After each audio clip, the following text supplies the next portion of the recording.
time this morning, everyone.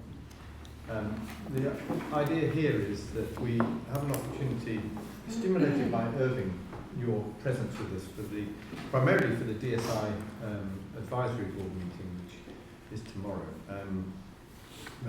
Irving, we'll say a little bit about you in a minute, but when Irving comes to London from New York, we normally try and fit in one or two other activities, and Irving kindly offered his time and stimulated some thoughts over the summer, which are manifesting themselves in this discussion. And I hope it's going to be useful for us as individuals, but I think more importantly for the college, particularly for ECA and all of those of us who are heavily involved in DSI, Mark and so on, in that we have an open-ended question about what does data science mean for skills and capabilities.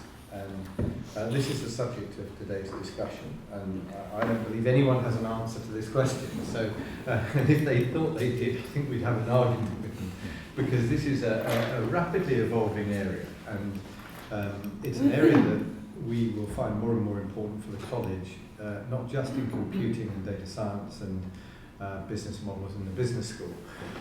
I think we're going to find as an underpinning capability of our students that we're graduating, and of our staff, that everybody somehow or another is using data infrastructure now for their work.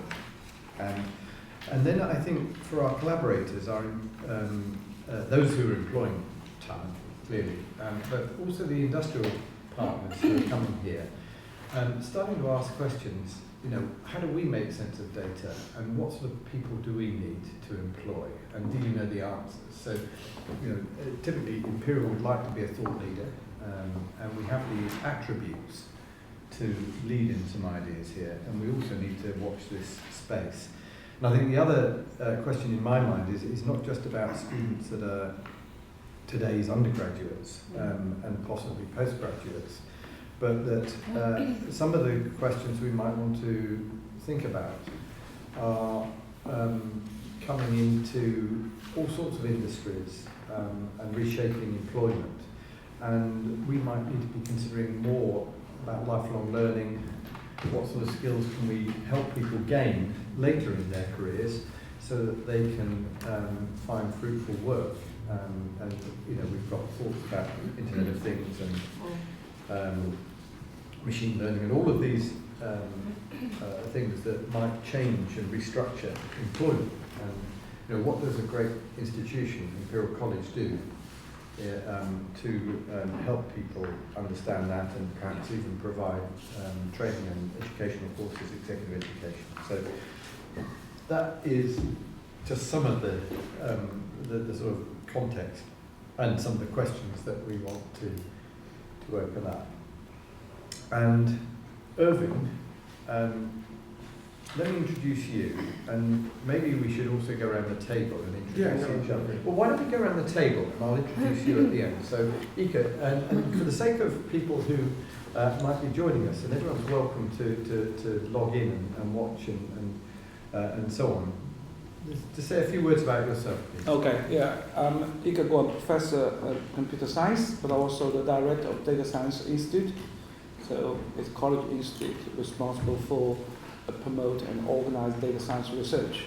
But my area is in the area of the data management, data analysis, all the aspect of data science. And I'm Mark Kennedy. I'm Associate Professor in the Business School, and I work on the dynamics of markets and movements and use data science for that. Work a lot with UK. And I'm the Director of Imperial Business and Analytics, which is an effort that we have. It's been funded by KPMG to do data science research as it relates to business. I'm Elspeth Farrer. I'm the Director of the Career Service at Imperial College, and the Career Service works with current students and recent graduates at all different levels, undergraduate and postgraduate, to support them in their career choices and preparation for work. And skill development is quite a large part of that. We also work on behalf of the college as a sort of conduit between potential employers and the college to ensure that both parties are informed about changes in education, changes in skills, requirements, so trying to feed back to the college the sort of changes that we need to try and incorporate in our teaching. I'm Susan Eisenbach. I've recently stepped down from being head of the Department of Computing, and during the time I was head, I watched the data revolution really escalate, and we were very pleased to help set up the Data Science Institute for Imperial during that time. So I'm Nick Bischovalli, I'm the Director of Corporate Engagement here at Imperial, and my role is really around helping form early stage engagement with companies, so exploring themes of interest and engagement modes of interest, particularly on the research side where it comes across the one of the groups that falls within corporate engagement is the Tech Foresight group as well. So the Tech Foresight group tries to envision what the future of technology will look like in 20 years' time, working very closely with our academics. It's related to this thing, very exciting. My name is Ling. I did my PhD in quantum computing at Oxford University, and I came to Imperial College right after I graduated in 2009 as a Liverpool Research Fellow. Right now, I'm working at the President's Office together with the President and Vice President. We're developing the long-term strategic vision and partnerships across the college. And recently, I've been appointed as a fellow of our Data Science Institute.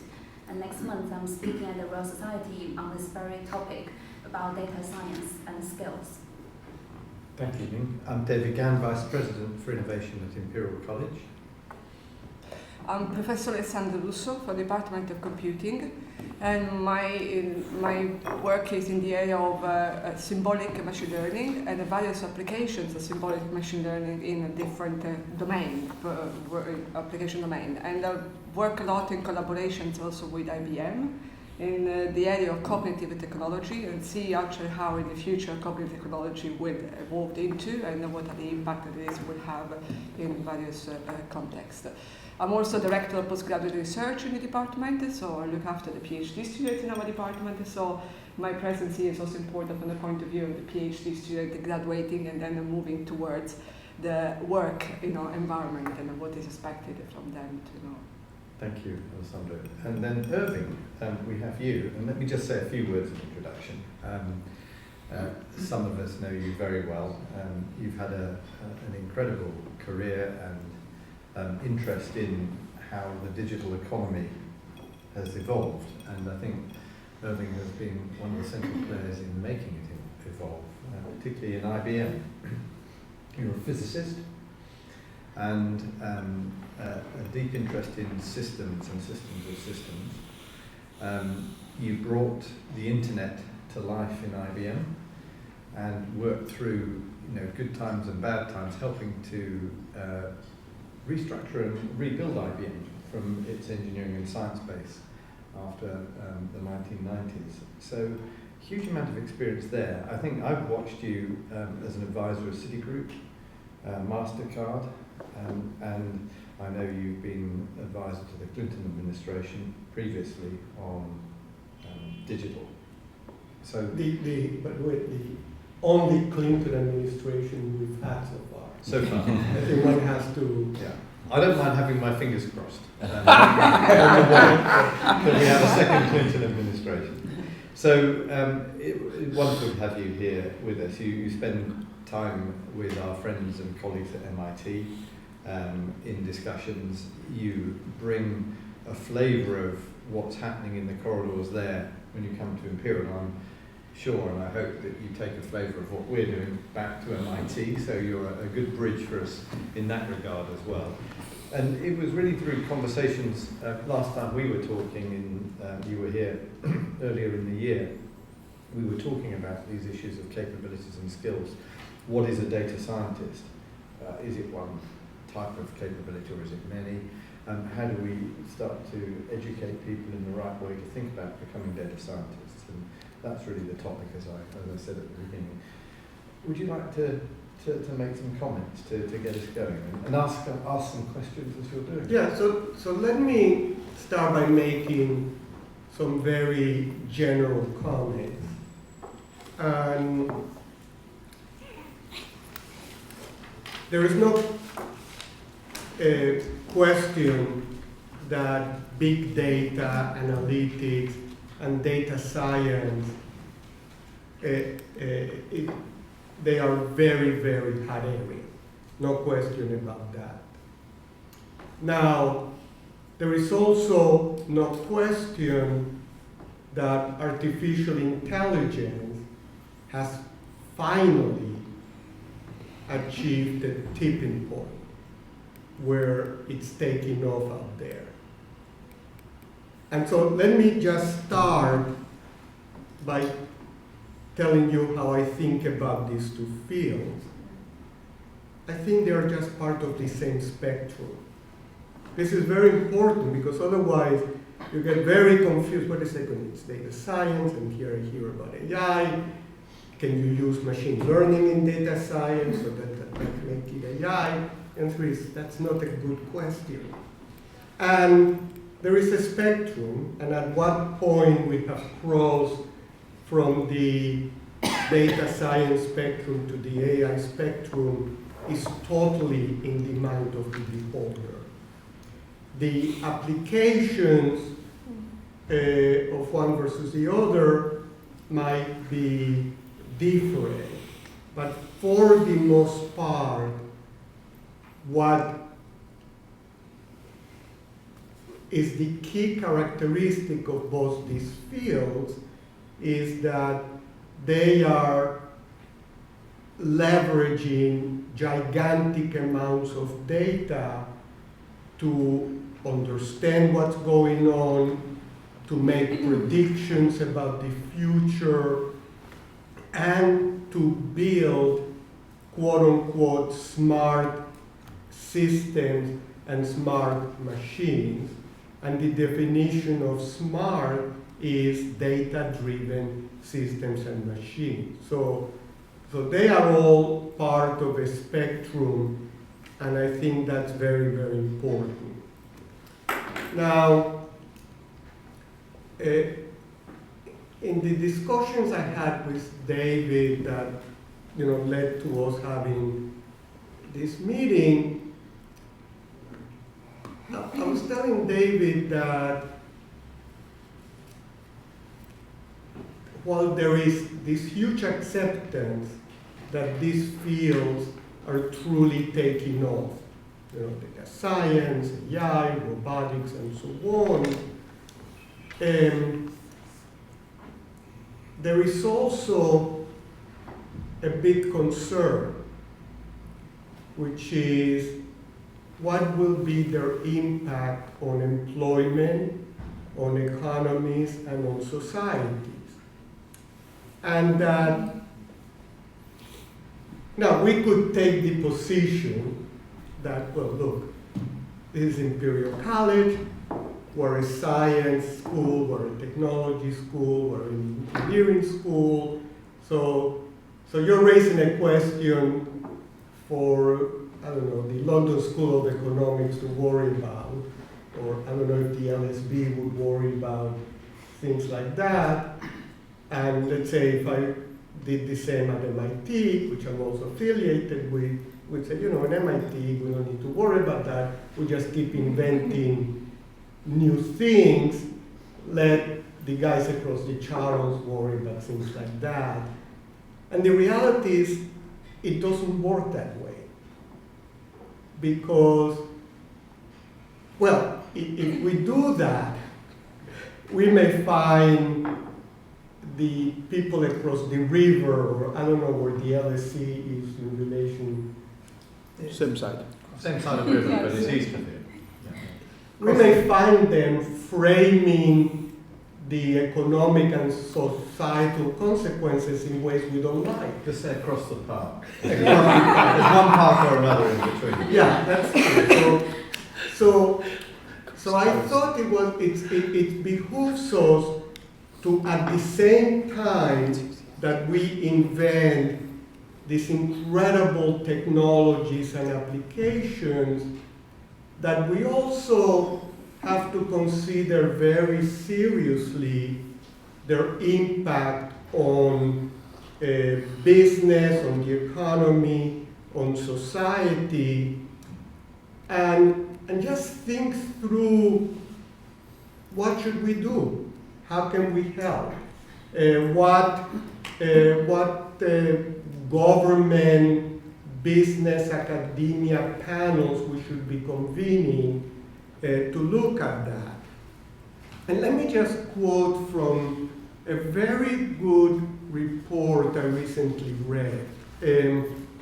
So in 2014, there was a new initiative that was centered in Stanford University, but it's not just Stanford, called the 100-year study of AI. I don't know if you've heard about that. And the reason they set it up is because, surrounding AI, people watch a lot of movies. And it's a very cinematic topic. And some brilliant people like Stephen Hawking and Bill Gates and Elon Musk have said maybe AI is an existential threat to humankind. And there have been books written in this subject. So the really top AI experts said, the way researchers deal with something that you say is an existential threat is we study it. And we see, is it an existential threat? If somebody said there is a big asteroid heading toward Earth, our answer is, okay, so let's figure it out. And is it really coming? And if it's coming, when is it likely to hit? And if it's indeed coming and likely to hit, what can we do about making sure it doesn't hit or to minimize the damage? So that's our approach to these problems. But as part of what this initiative is supposed to do is every 5 years they gather together a top core of AI experts who look at the progress of the discipline in the past 5 years and where it is likely to head over the next 5, 10, 15 years, and what are some of the biggest issues we should be faced with. And they're supposed to do this every 5 years. And they just published their first such study, I think in September, which I found to be an absolutely fascinating study. But let me read you their overall conclusion of that study, which I think is very interesting. So they say, contrary to the more fantastic predictions for AI in the popular press, the study panel found no cause for concern that AI is an imminent threat to humankind. And you may say, why did they even have to say that? Well, if Stephen Hawking say it's a threat to humankind, you have to take that seriously, because he's a very serious person. There are quite a few others. No machines with self-sustaining long-term goals and intents have been developed, nor are they likely to be developed in the near future. Instead, increasingly useful applications of AI with profoundly positive impact on our society and economy are likely to emerge between now and 2030, the period this report considers. There was a very positive view of the applications of AI, and we're already seeing that with things like Watson and what quite a number of robots are able to do and so on. But they had one last sentence. At the same time, many of these developments will spur disruptions in how human labor is augmented or replaced by AI, creating new challenges for the economy and society more broadly. This feels absolutely right to me, that somebody's worried that the Terminator will come for you. DARPA just had one of their robotics challenges, I think last year, and one of the things people observed, I think it was won by a team from South Korea, and this was developed, there were teams from 10 different universities, developed robots which would be guided by people to go into situations where humans really couldn't go, like the Japan nuclear reactor, and see what they can do and see how advanced they are. And the thing the robots had the most trouble doing is opening a door. And in fact, I read an article by John Markov, who's a top writer for the New York Times. He said, well, okay, so if the Terminator is coming for you, shut the door. And that takes care of that. But on the other side, the threats to society are very, very, very, very serious. And in fact, they are not in the future. I think that a lot of people have written that things like Brexit in the UK,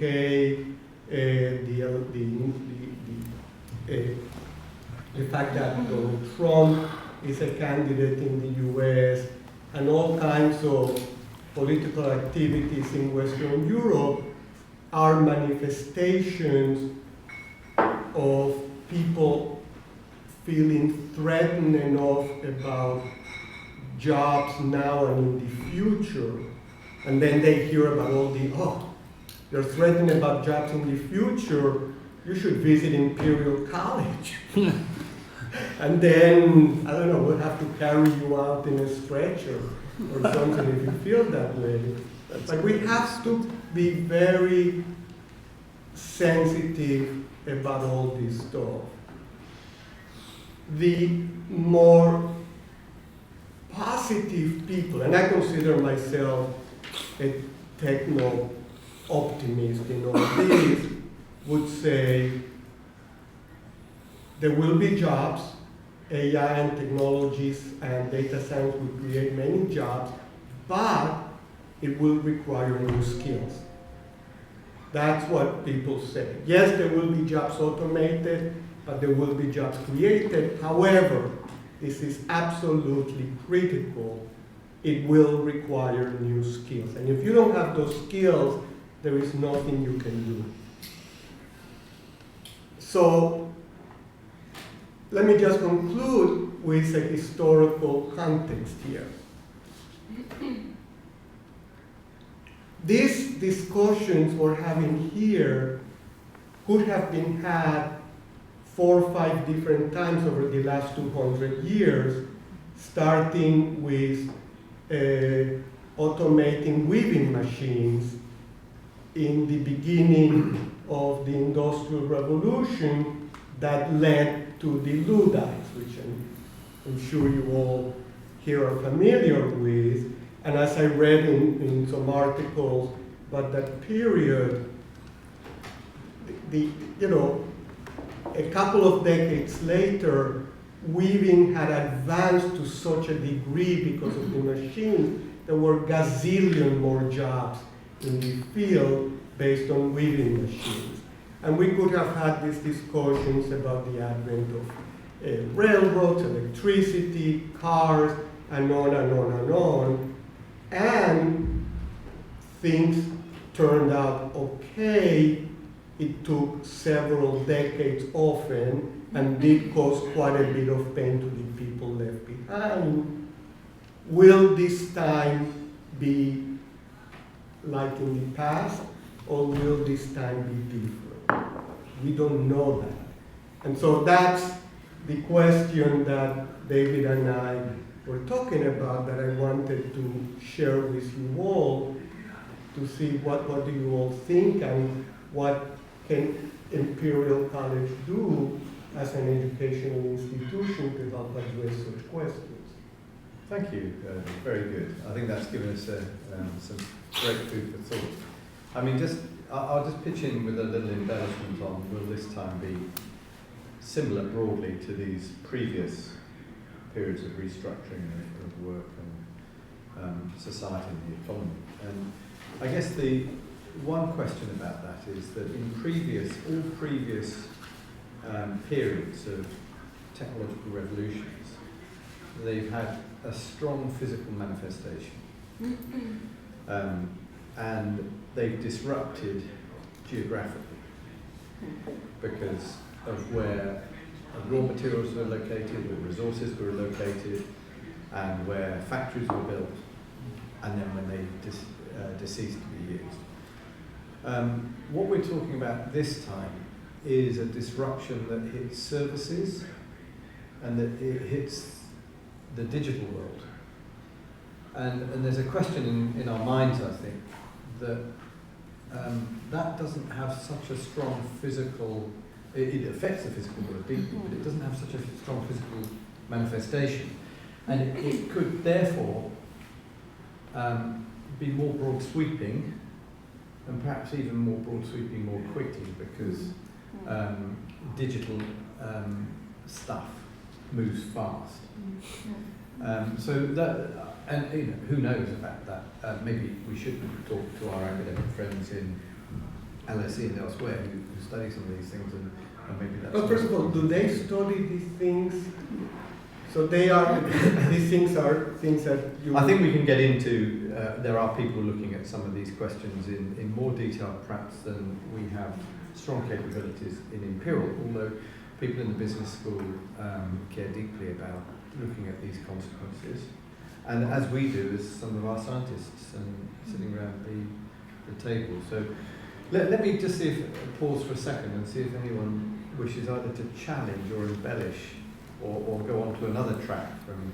I'd like to say something. I mean, I think you're absolutely right in that it is like another industrial revolution that's happening. I think the difference with the whole digital and data revolution is, as you said, the speed with which it's changing. I think in the past, the major significant changes were actually relatively slow, and people had time, although it was traumatic for many at the time, they did have time to adapt and change and to revisit and relook at skills. I think the speed with which this is happening, people just haven't got time to even think. It's almost like there's a change on a daily basis. It's the progression, the trajectory is spectacular. But I think the other thing that I would like to make is this a developed world issue? And what are we going to do about the underdeveloped world, and what's going to happen to them in all of this? Because there are many parts of the country where they haven't got even electricity half the day. So how are they going to actually engage with this revolution? And are they going to fall even further behind? And I think yes, we have to worry about what's going on for our workforce, for our graduates, etc. at the moment, but I'm also deeply concerned about what this is going to do in a global way in terms of the haves and the have-nots globally, because I think that is a very significant division that is going to get more divided. And perhaps just on the speed, I mean, first of all, that's a really good question, and I think maybe that's a question we should engage with some of the economists and historians who look at these. I mean, I think everyone's sense, does everyone else feels the same, that there is a lot of change afoot at the moment, that we're not quite sure how that's... I'm not really convinced about it. Mark's not so convinced. Yeah, not so convinced. I mean, I think it's a trope that every generation owns. Things are changing so fast. Never before have we seen anything like this. And I think as you're living through it, if we were to go back and sort of sit with people who were looking at the end of the family farming era, and as people are moving into cities and taking jobs, they would have said exactly the same things. And I think that it will take now decades for the changes that we've just described to roll through economy and society. By the way, the V&A has an exhibit of the years 1966 to 1970. I mean, they were talking about technology revolutions, but you know, that's when I was in university. Boy, did we have a revolution in those years, making your point. So in any one context, it will not only feel like what you just described us with, but it will also be that way. But then if you sort of zoom out to look at in the last century and a half, we've gone from nearly 3/4 of the population involved in agriculture to about 3% in advanced economies. That didn't happen overnight, but it happened quickly considering the scale that it was. Right now what we're facing is, who knows how to put a number on it, but I think that with the technologies that we're seeing to begin to automate and replace skilled work, knowledge work, there will be certain kinds of jobs where that's going to go down, that employment in those jobs will go down quite a bit. If you think call centers, for example, there are companies that are already implementing the ability to do sort of automated chatbots, automated call centers, even conversationally using speech, text-to-speech and voice recognition. That first layer in the call center that doesn't really know very much and is reading the script, that's going away quickly. There will always be call centers and there will always be people in them because they'll be trying to figure out how we actually solve these problems. But the vast majority of people who might have those jobs today will have to find other jobs.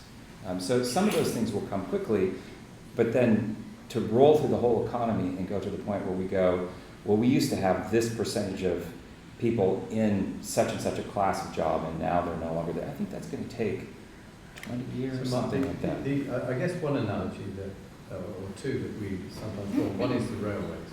In the 1850s, it was a 10, 15-year window putting down the railways, and that was a huge transformation in terms of social mobility, in terms of the way society operated. And that is about the same period that we've had the web. To think about it. The electrification of cities, the lights coming on, was a shock to me. We even had blanket. That took about 40, 50 years. Yeah, but the first ones when they started, it was a shock, and people were worried about all sorts of things, including electricity leaking onto the carpet. And shocked. They didn't understand this. But I think the difference here again is perhaps this the lack of discrimination by geography. I was thinking that our government in Britain has a new rollout of an automated tax system, that within 2 years, anyone who's self-employed or has additional earnings or is running a small business will not do an end-of-year annual report and account for their taxes.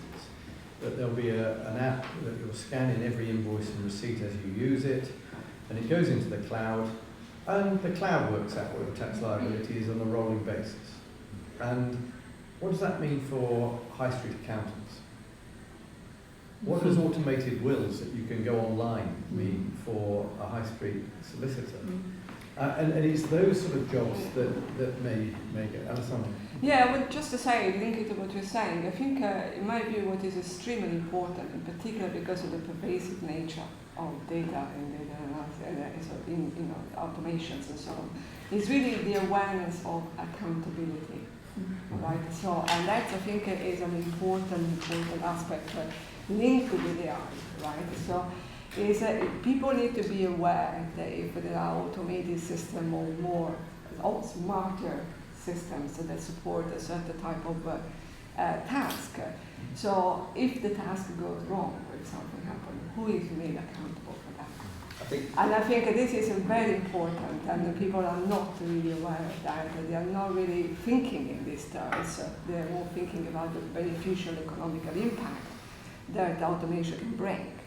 So I think this is an important awareness. Now, in civil engineering, these issues must have come up. Yeah. Which is, if you build a building and it falls down. You know who is made accountable. But how long did it take for civil engineering to stand up to be figure it out?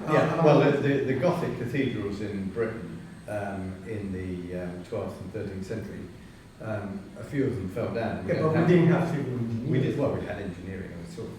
But the early 19th century, with the bringing together of the institution of civil engineers as a learned society, self-regulating the qualifications of people to practice, I guess, is that. And we may not have that yet in data. Yeah, we definitely don't. Because really in computer science and AI in particular, or machine learning or data analytics and so on, often there is the attitude of building a software system from off the shelf, as they call it, right? So then it is very difficult to trace who is really responsible for that. Is it the niche of people who developed the off-the-shelf software? Is the way that has been actually deployed? So there's a long chain of development of such a smart system that hasn't been really standardized or hasn't been really thought through legally and ethically and so on. And I think it is a really important aspect.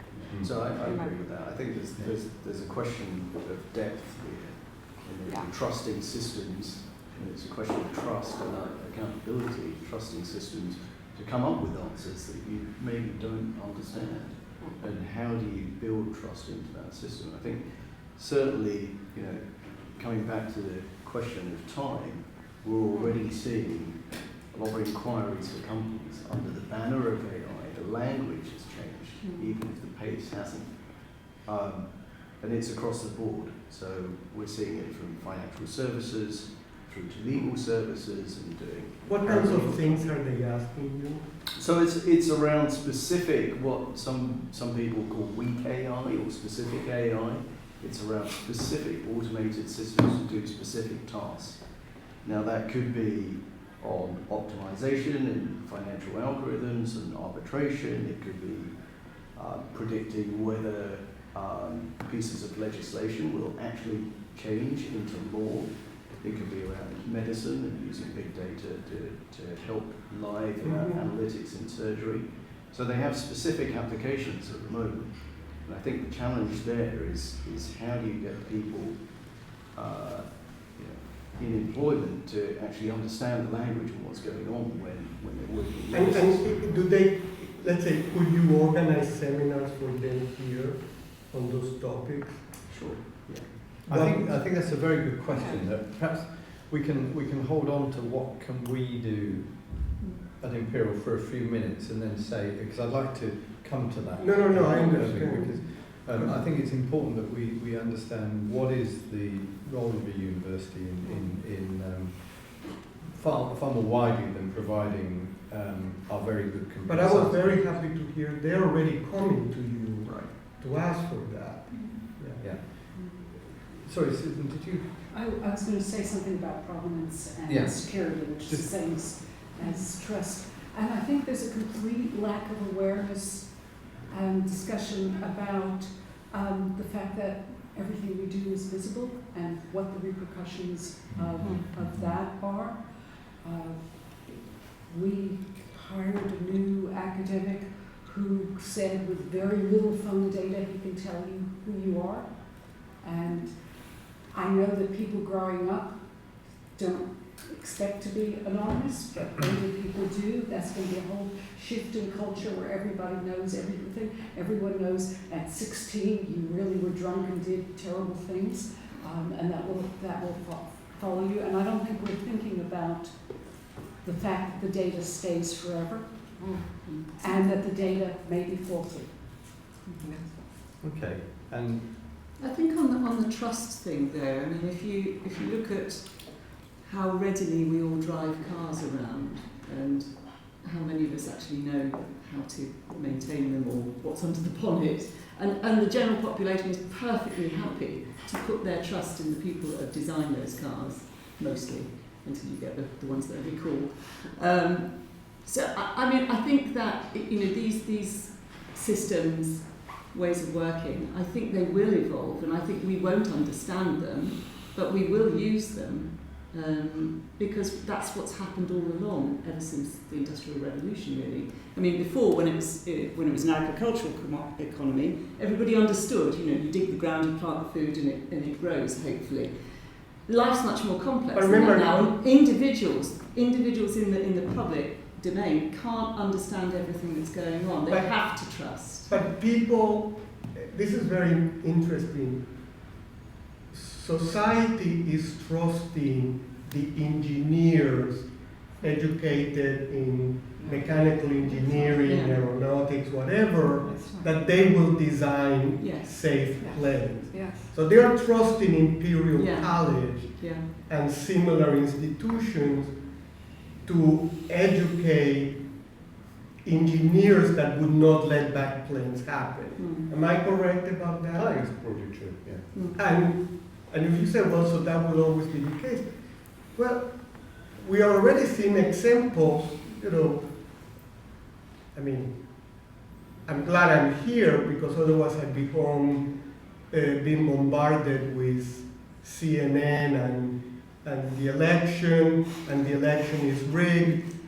But if people lose trust Mm. in society, either on their own or because of some leaders, that's very bad. Mm.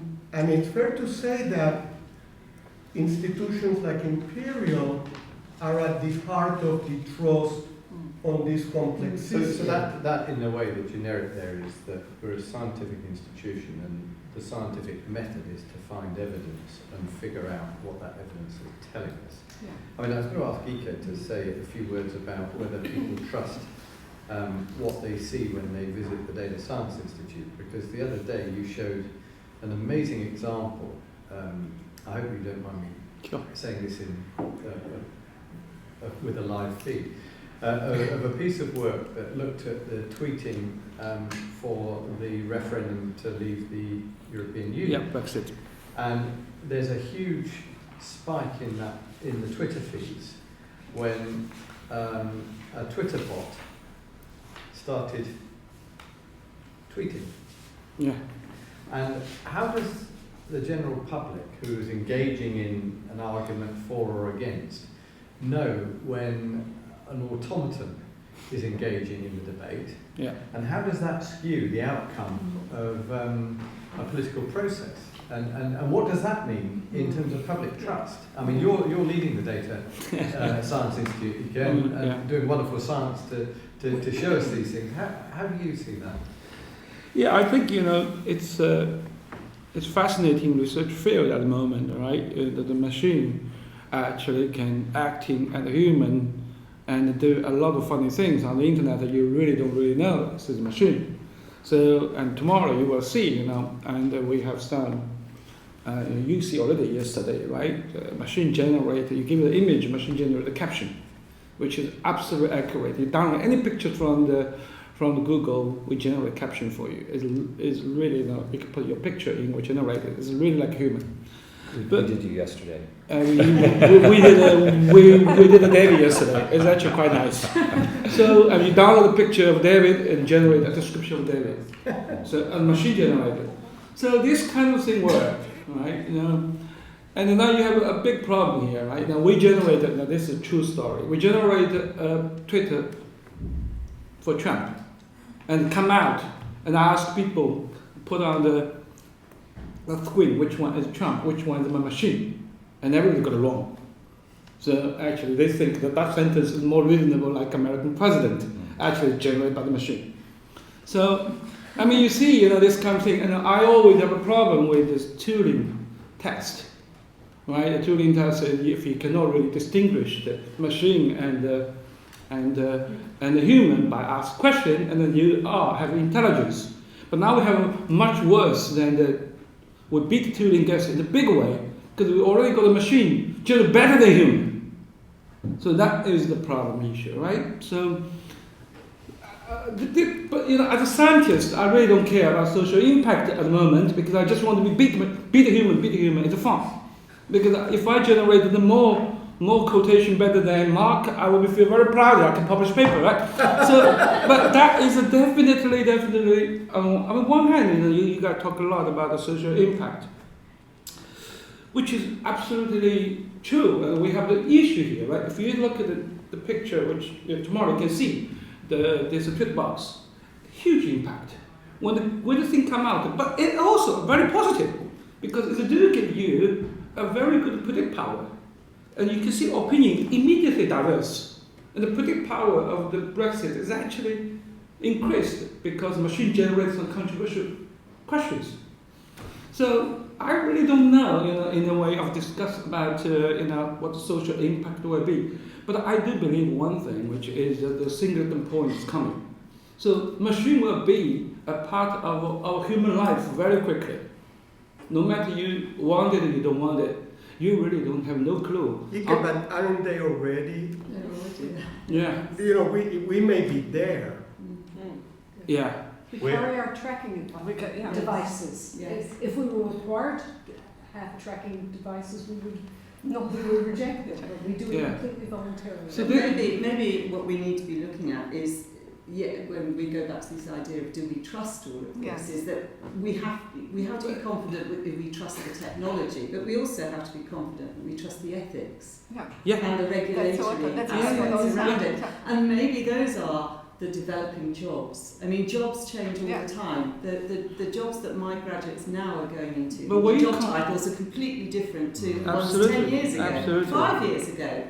I mean, I just wouldn't recognise, they're completely different roles. So they constantly change and they constantly develop, and any kind of development like this is going to generate new areas of employment as well. Another thing that you can say you may not even trust technology. For example, this the medical field, right? You call the automation. You can delete the patient's identification. You will say this will get approved.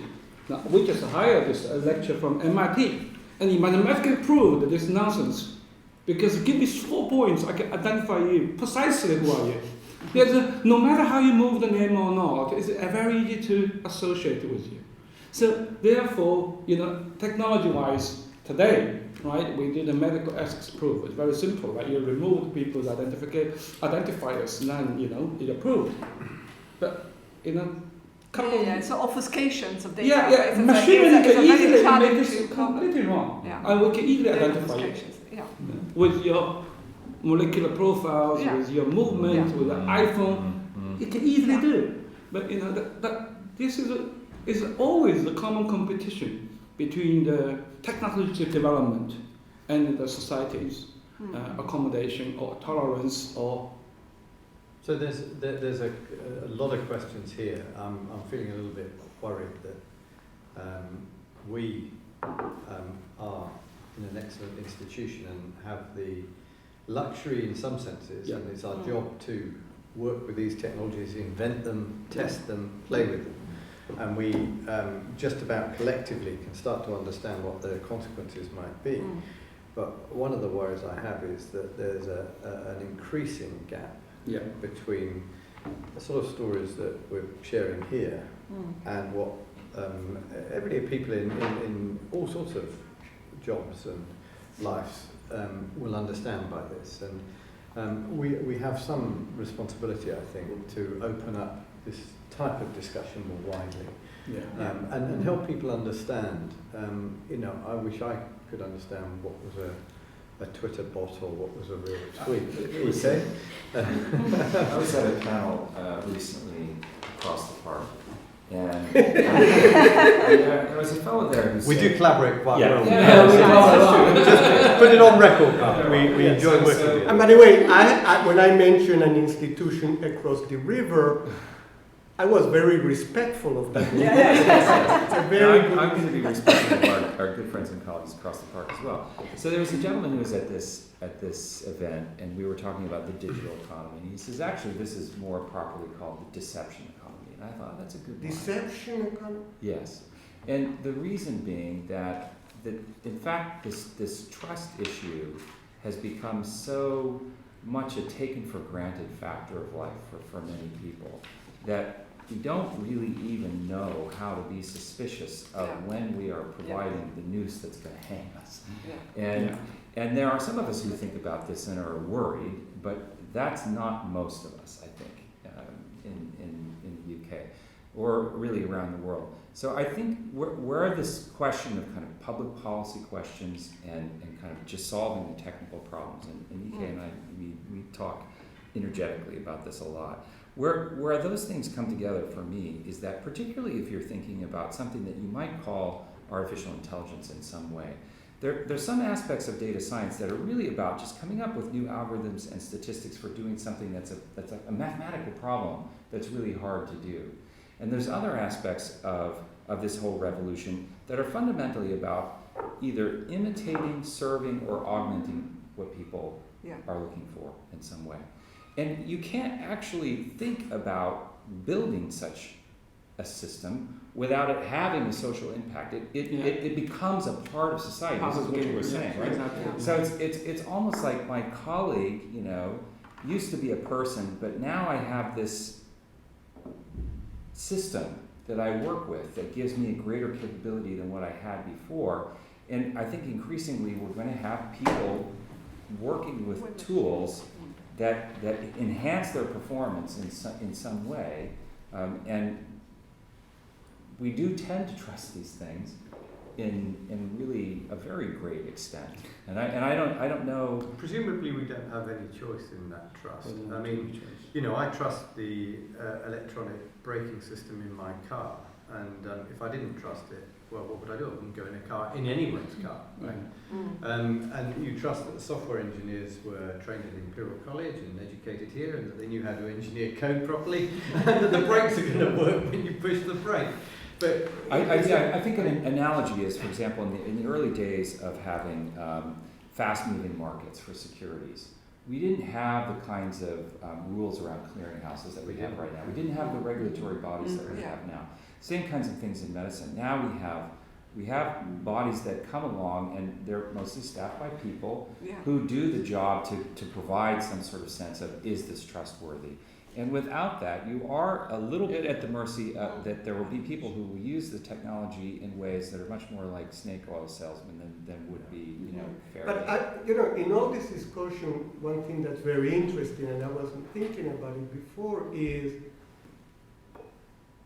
the students, at least the graduate students in these disciplines, computer sciences, AI, data science, analytics, need to be aware not just of the technology, but of the risk and pitfalls, because they are the experts. And if you say, well, let somebody else handle it, guys, this is so goddamn complicated that somebody else may not understand it, and they may do things you really don't like. So the same schools and students that are developing the technology need to develop the articulation of the potential problems of the technology and how to begin to address them. Irving, that chimes with something the World Economic Forum put out recently, and actually we work quite closely with the World Economic Forum, and they try to provide some analysis of what the top skills will be required between 2015 and 2020. And in 2015, the top three were complex problem solving, coordinating with others, and people management. And by 2020, they believe it will be complex problem solving, which chimes, critical thinking, and creativity. And I think that creativity aspect is another thing that is not easily replicable.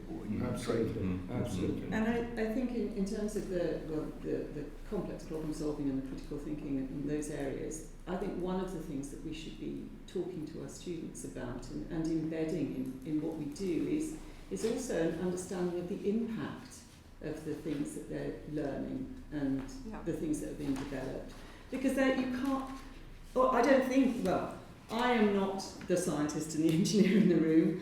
I'm a psychologist by training. And for me, it's the implications and the impact of things that are being developed is absolutely critical. And I don't think we would be doing our students a service or society a service if we don't actually think of those things concurrently at the same time and train our students to consider that as well. So the failure mode of systems, do we spend enough time working on those questions rather than trying to make systems that work for a purpose? And I guess that we all get enthusiastic, and our students do, about the opportunity of creating a system that will do X, Y, or Z. But do we get as enthusiastic about saying now how is it going to fail and what are the consequences of it failing? So maybe there's an adjustment there in some ways that we have to think about. I mean, I think the curriculum has changed significantly over the last 10 years, and there's much more ethics and trust and in testing and how you assure that your system is good, and rather than how do I build something on an open playing field that works. But it will take a while for these are not the people who are going to be making the big decisions high up in the big tech companies. I agree, and a lot of it that is to do with profit. But also, also my view is when we do the ethics or doing the thing which talk about impact, we should not be use this one as a negatively. Say this will have the wrong impact to the world or so on. Ethics always be regarded as a safeguard. But in fact, you can do a lot of innovation. For example, if we know the person identification can be easily discovered, so how can we invent a secured, aware, or personalized communication? For example, this blockchain technology, all coming from this kind of concept. How we can actually, completely revolutionary think. How can we build a system, by definition, is ethical? Can we do that? That is, again, innovation. So I sometimes feel, when people talking about the risk side, people talk about the possible problems, always presenting, this technology will have these problems, but my view is this problem will happen anyway. So it's more think about driving new technology by solving this problem fundamentally. That is creative thinking. But I'm not talking about impact as just being a negative thing. It is an absolutely positive thing as well. And sometimes by actually looking at the impact of an invention, other ways of using it can come about. You can get cross-fertilisation. And it encourages students to be a little bit more creative. But that may also be negative. So if you look at, let's say, the research that machine learning academics do, it's always for the good, I would say, and it always does something that we couldn't do any other way. So, for instance, work on getting autistic kids to be able to do eye contact. This is not something, it's not, people aren't losing jobs, or getting it so your GP actually understands what you're saying rather than what you think you're saying, or looking at the brain. But once the academics solve the technical challenges within these, those solutions are open to everybody to make money from them. So, for instance, there are smart light bulbs. From your iPad, you can change the color or whatever. The first company that did it didn't know anything about security. So, if you knew someone had smart light bulbs, you could break into their home computer system and get their banking information. And there's a big gap. We want so many things, and so many things go out on the market and are written by people who don't think about these problems. I'm sure the people who did the smart light bulbs didn't think, and I'll do a back door so someone can break into the big hacking that just happened in the US came through digital cameras. And that means whoever designed those communications didn't take this into account. That's pretty bad.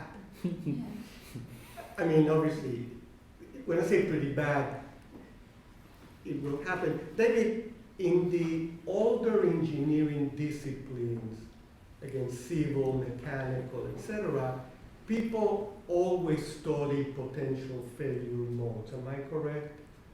I think absolutely. I mean, we we study bridge design, and you also understand which bridges collapsed and why. So at some level, what we are talking about here with data science, computer science, AI, is in the tradition of what a science, engineering, technology school does. That's right. It's just that we are in the toddler stage. So we also where the toddler has learned to walk and run, but boy, you better watch the toddler because he or she will be out in the street before. I think it's also complicated as we start to have systems that are designed to work with side by side and sort of imitate and do things that people do. So in computing there have been for a while the idea of building fault tolerant systems, showing ways of using proofs and analysis of kind of the potential issues in your code, like are there bugs or is it going to continue to do what you say it's going to do?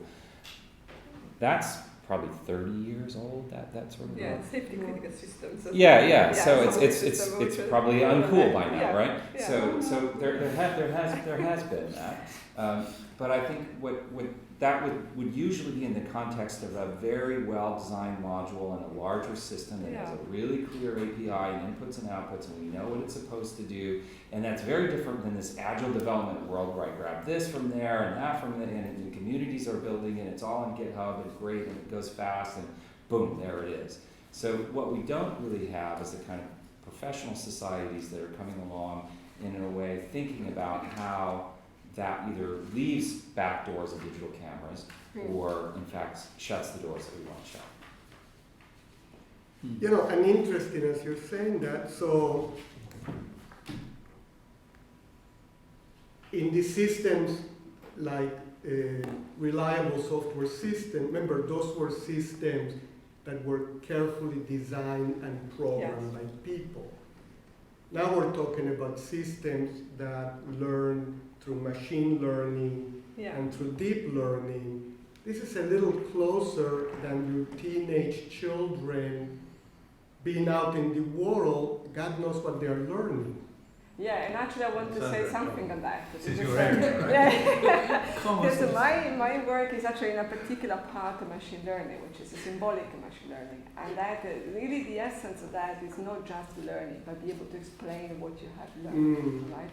And I think a lot of that in just a pure AI is really fundamental. So to help for any smart system, to really for the human to gain trust of what the smart system is actually extracting or inferring or generating or analyzing from data, you have to be able to, the system has to be able to explain what is actually being learned, right?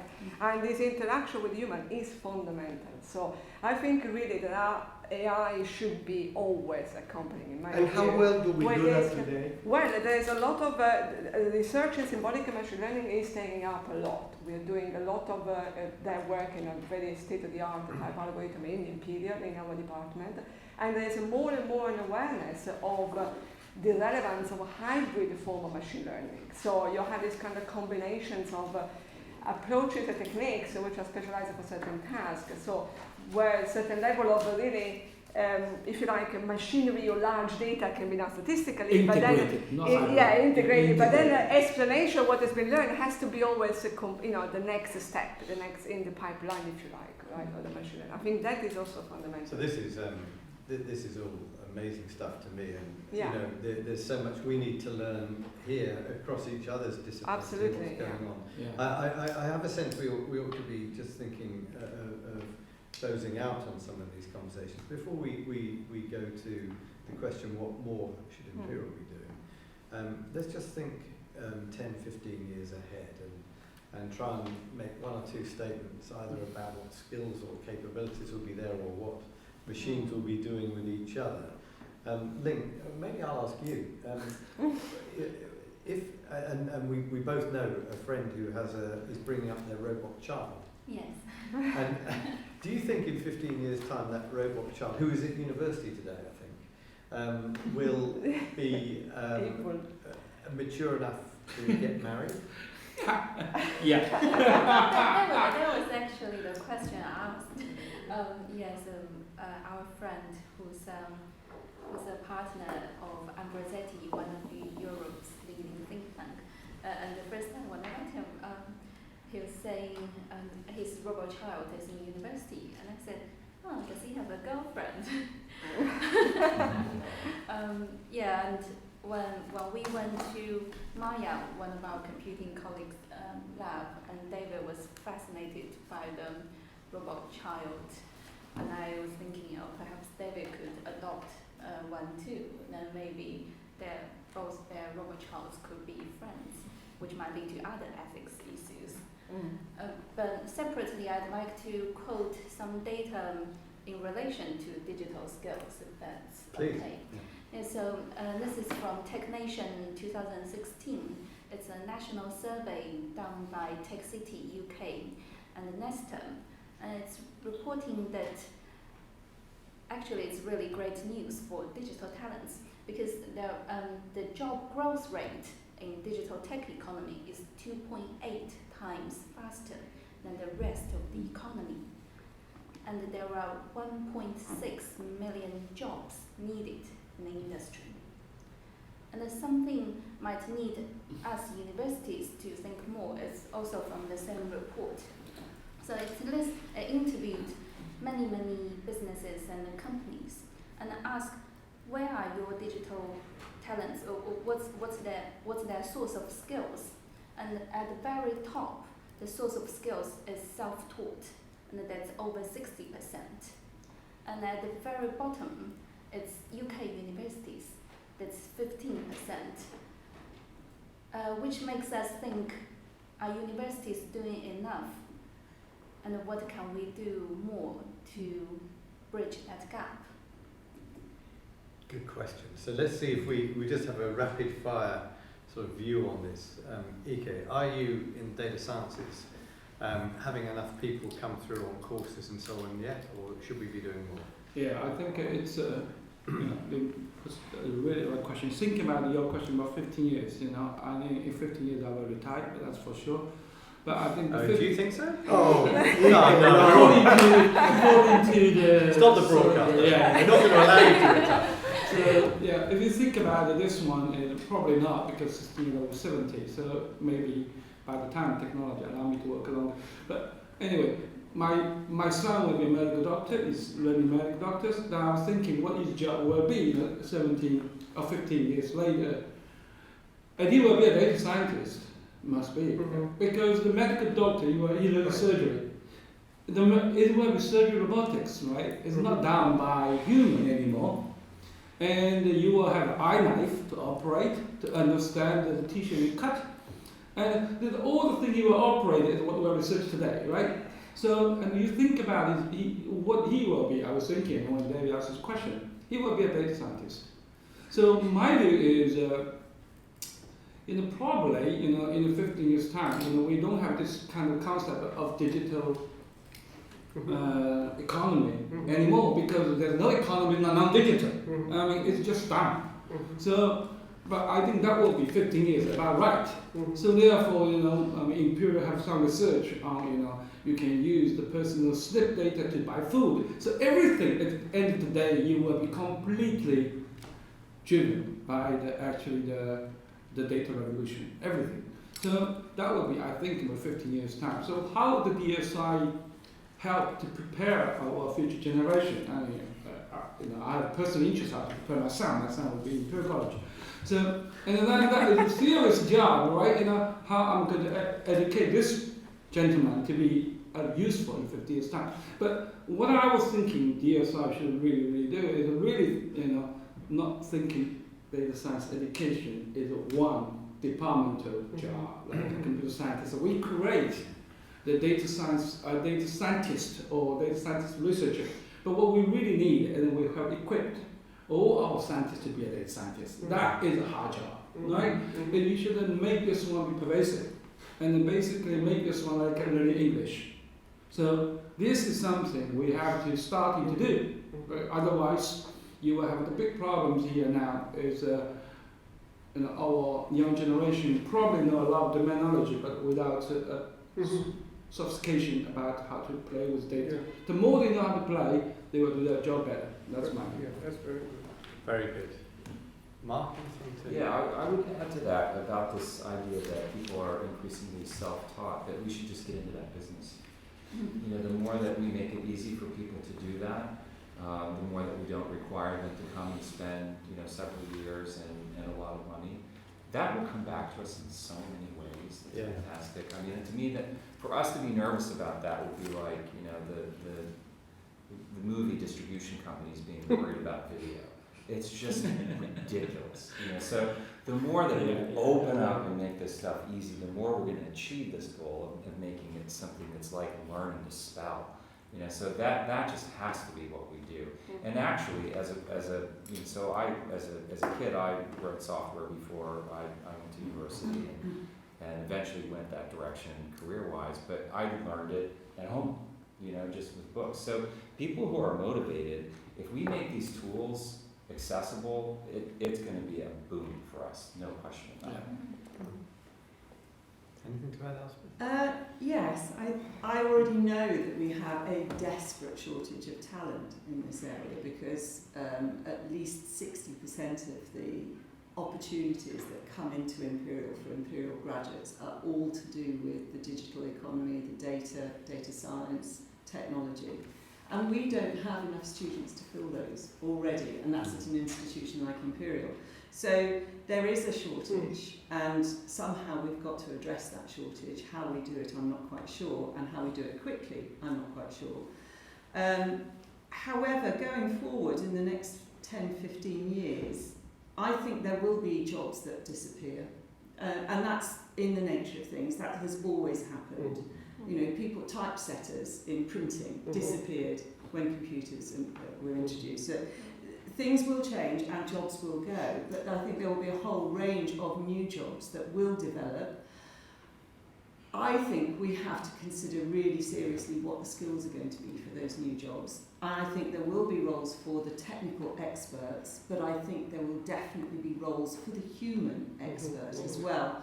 And I think the human expert will be working in areas where communication is critical, emotional intelligence is critical, being able to develop relationships and support people and individuals are all critical. And I think there'll be a whole swathe of jobs that will evolve around those sorts of areas. And as at Imperial College, we can certainly look at providing the technical graduates, but I would love to see us providing graduates that have a mix of both of those areas.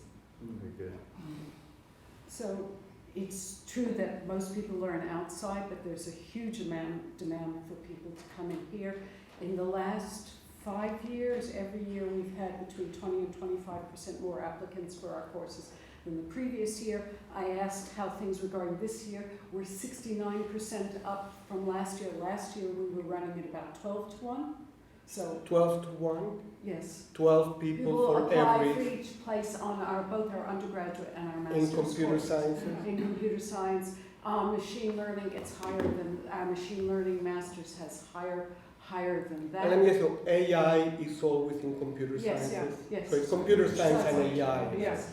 It's one thing. Yeah. And my question, so there is this enormous demand. My question is the college, given that we've entered this huge information age, are we actually structured the best way we can? Could we have another faculty of information that had computing and mathematics, let's say, or something like that? Because right now we do our best to be fair to every group, and we're constrained by space, but we're watching our subject area explode and not having, and we could fund it with students, but just not having the structures to actually rapidly reply, you know. And is this a temporary thing? I certainly think not. So I don't think it would be too shocking if we actually expanded this area. Well, that sounds like a nice problem for us to have. That is a lovely problem. Lovely problem to have. We have, as we all know, new space coming on stream at White City. Let's make this a big opportunity for the college, Susan. So, but yes, and I think, you know, around this table and outside the room, we have a huge amount of capability that we probably need to join forces even more on to maximise the potential here. Let me just finish off then. Did you have any? Yeah, so I think our role with industrial engagement is extremely important in this regard. Industrial engagement, it allows our academics to work on real world problems. We have our finger on the pulse working with industry, which is an extremely valuable way of keeping abreast of what challenges are out there right now and aside from the practical problems that we solve, we also work in blue sky. So 15 years actually for us is not that far out. 15 years in terms of the work of blue sky work is here and now, and that's something that we can explore together with the industry on what they're thinking about and helping answer the long-term problems. So I think the industrial engagement is incredibly important in this regard. Good. Lee? Can I mention the sweet data tab? Yeah. Back in April, when Dave and myself we were preparing for a speech for the House of Commons, we came up with 3 different types of data talents, and I gave them some interesting names. So the first one is data gatherer. The people who are, I won't list the 20 tasks data gatherer they would do, but basically they prepare the data to make it operational. And the second one is data modeler. So the goal is to gain insights. And so the first type, they normally have IT and computing expertise, while the data modeler, in addition to that, they often have deep domain expertise. For example, we wouldn't ask a financial modeler to research in drugs to cure cancer. And the last one is data visionary.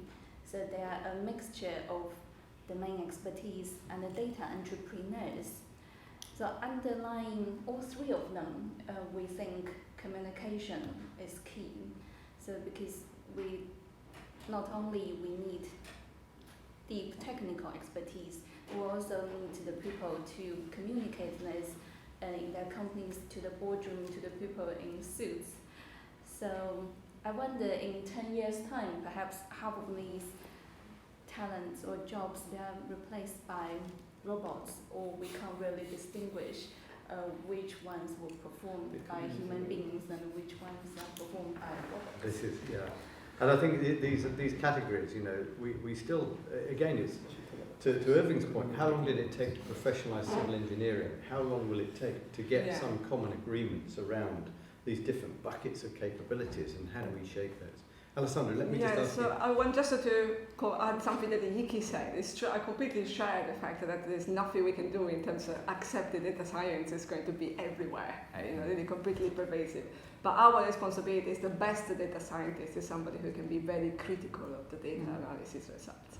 So, and I think that is really something that we have to make our students aware of, not trust the algorithms. I mean, sometimes the algorithm might be wrongly applied in the wrong context and you're completely misled. So you have to be really critical scientists of what the machine is actually giving you. So for instance, now just to give an example, we introduced in the curriculum symbolic machine learning course for undergraduate and MSc student to complement and complete actually the whole machine learning education that we do in our department. And there's more and more interest from students towards that kind of solutions because they can actually understand what the machine is actually learning. And I think this is, in my view, really one of the essential skills that everybody has to really eventually acquire in computer science. Good point. Great. Irving, any last thoughts? Yeah, I wanted to Yike's point of disseminating data science and AI through the college, this excellent AI report I referred to before, actually the biggest chunk of the report was a study of which domains will be most impacted by 2030. And they picked 8. Transportation, home robots, healthcare, education, low-resource communities, public safety and security, employment and workplace and entertainment. Now, if I said, well, GK and so on, you guys in computer science have to do all that, you say, give me a break. Because the reality is that the challenge for Imperial College is to take on as its mission, get all the key disciplines that you're involved in to understand what this is about, what to do, and so on.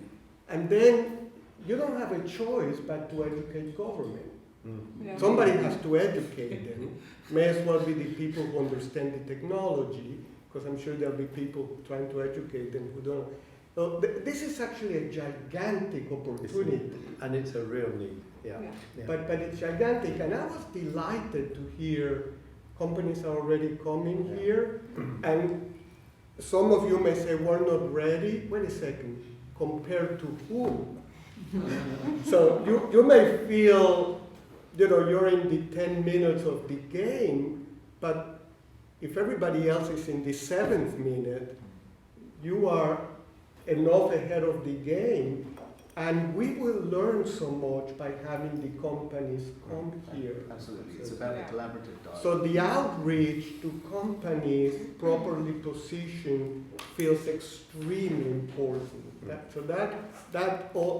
I come away very positive. That's a very, very positive way for us to end. So thank you, Irving. Thank you, everyone. Thank you, our team, for webcasting us, listening in there. As a humble civil engineer who still believes in the physical world, if I open this door, will there be a Terminator the other side of it? You opened it very nicely, though. We're safe. Okay, we'll close there. Thank you. Thank you. Thank you. Thank you, everyone.